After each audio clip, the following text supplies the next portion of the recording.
आज हम स्टार्ट करेंगे हिंदी 2023 का क्वेश्चन पेपर सॉल्व करेंगे। 70 मार्क्स का क्वेश्चन पेपर होता है और ये 2 पार्ट में डिवाइड होता है, पार्ट ए पार्ट बी, या खंड आ खंड बा कह सकते हैं। खंड आ में होता है कि सारे मल्टीपल चॉइस से होते हैं, एमसीक्यूज क्वेश्चंस 20 मार्क्स के होते हैं, और खंड बा में 50 मार्क्स के क्वेश्चंस होते हैं जो थ्योरेटिकल होते हैं।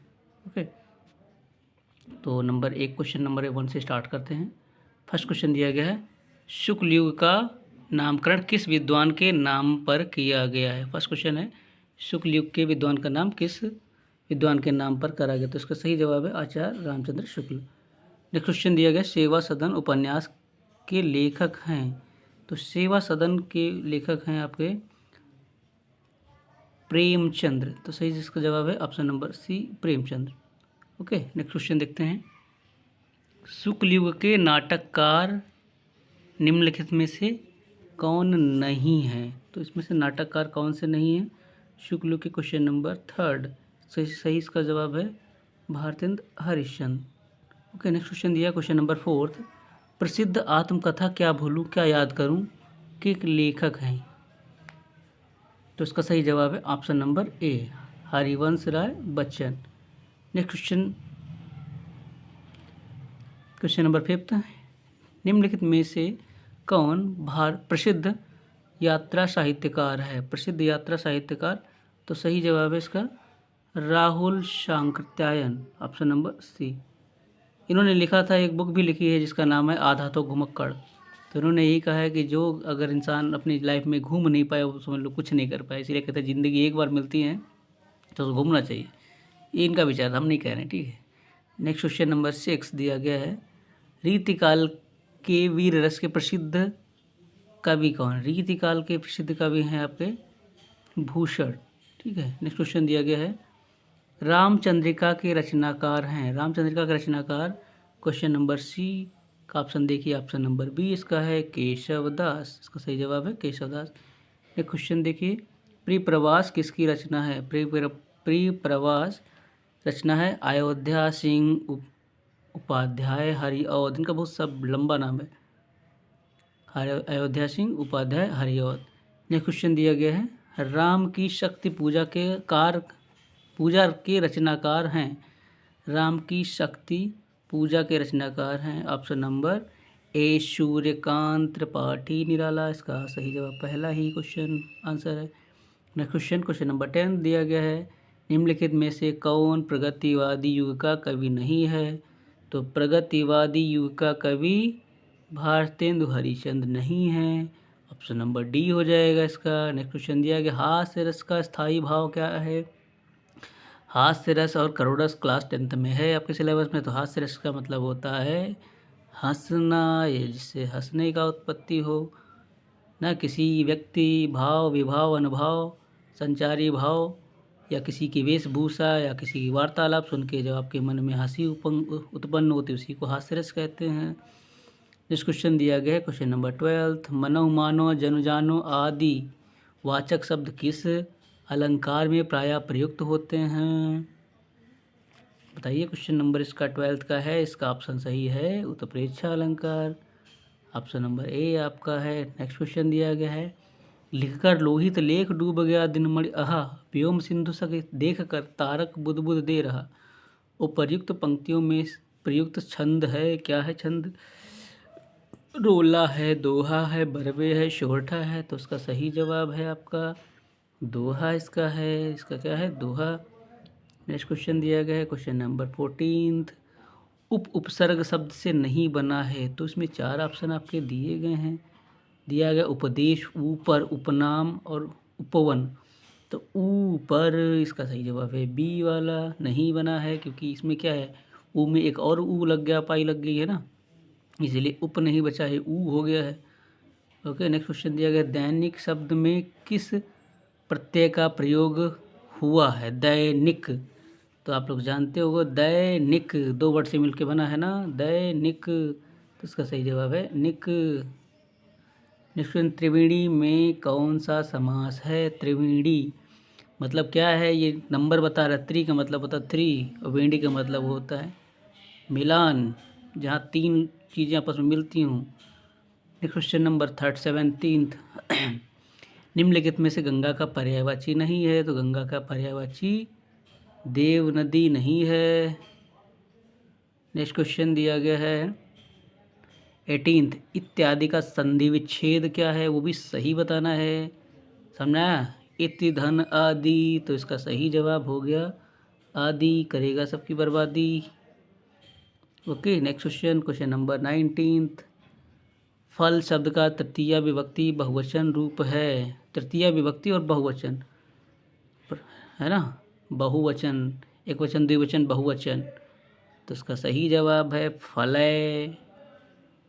ओके, नेक्स्ट क्वेश्चन हसतु धातु रूप का वचन एवं पुरुष बताइए। हसतु, हसतु का है, देखिए भैया इसका ऑप्शन है आपका डी, द्विवचन, प्रथम पुरुष। ओके, नेक्स्ट क्वेश्चन आते खंड बा में घुस चलते हैं, हम लोग प्रवेश करते हैं। खंड बा में क्या लिखा है, निम्नलिखित में से किसी एक गद्यांश पर आधारित प्रश्नों के उत्तर दीजिए। पहला क्वेश्चन है विश्वास पात्र से बड़ी मित्रता अच्छा रहती है, जिसे ऐसा मित्र मिल जाए उसे समझना चाहिए कि खजाना मिल गया। विश्वास पात्र मित्र जीवन की एक औषधि है, यानी कि अच्छा दोस्त हो तो ज़िंदगी की दवाई की तरह वो काम करता है, मेडिसिन की तरह वर्क करेगा। ठीक है, तो ये मित्र वर्ड 2-3 जगह आ रहा है, इसका मतलब क्या है, ये मित्रता पाठ से लिया गया है। ठीक है, मित्रता से, किससे लिया गया है, मित्रता से। और इसके लेखक कौन हैं, कि इसके लेखक जो है आप लोग बताओगे कौन से, अभी इसमें पता चलेगा। उपर्युक्त गद्यांश का संदर्भ लिखे, तो संदर्भ में क्या लिखना होता है, प्रस्तुत गद्यांश हमारी पाठ्यपुस्तक। उपर्युक्त गद्यांश का संदर्भ लिखे, तो संदर्भ में लिखना होता है प्रस्तुत गद्यांश हमारी पाठ्यपुस्तक हिंदी के मित्रता नामक पाठ से उद्धृत है या लिया गया है।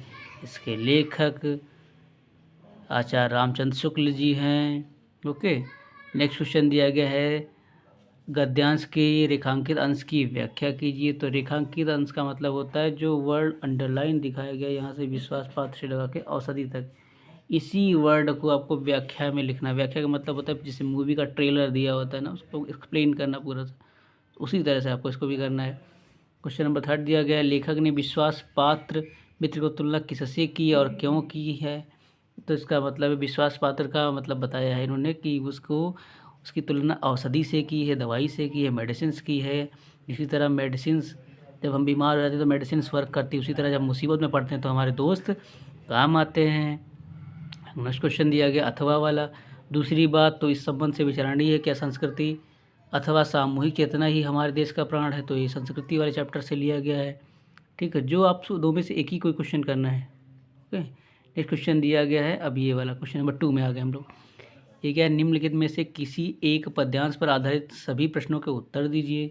तो 2 + 2 + 2 6 मार्क्स का है। ऊधव मन भय 10-20, एक हुतों सो गयो श्याम संग को अवराधें ईस, इंद्री शिथिल भई केशव बिनु ज्यों तेहि बिनु शीस, आशा लागे रहत तन श्वासा जीवन कोटि बरीस, तुम तो सखा श्याम सुंदर के सकल जोग के ईस, सूर हमारे नंदन बिनु और नहीं जगदीश। तो उपर्युक्त पद्यांश का संदर्भ लिखना है इसमें, और रेखांकित अंश की व्याख्या करना है। इंद्रिय शिथिल भई केशव बिन ज्यों, इसका क्या करना है, अलंकार बताना है। तो संदर्भ वैसे लिखना होगा इसमें भी। प्रस्तुत पद्यांश हमारी पाठ्यपुस्तक हिंदी के जिस पाठ से लिया उस पाठ का नाम लिखना है, और किस राइटर ने लिखा या किसी कवि ने लिखा उस कवि का नाम लिखना है। रेखांकित अंश की व्याख्या कीजिए। रेखांकित का मतलब होता है अंडरलाइन। क्या लिखा, ऊधव मन न भय 10-20, एक होता सो गयो श्याम संग को अवराधे ईस। इसका मतलब ये गोपियाँ कह रही हैं कि उद्धव मेरे पास 10-20 मन नहीं है, एक ही मन है, जो एक ही मन था जो श्री कृष्ण के साथ ही चला गया है।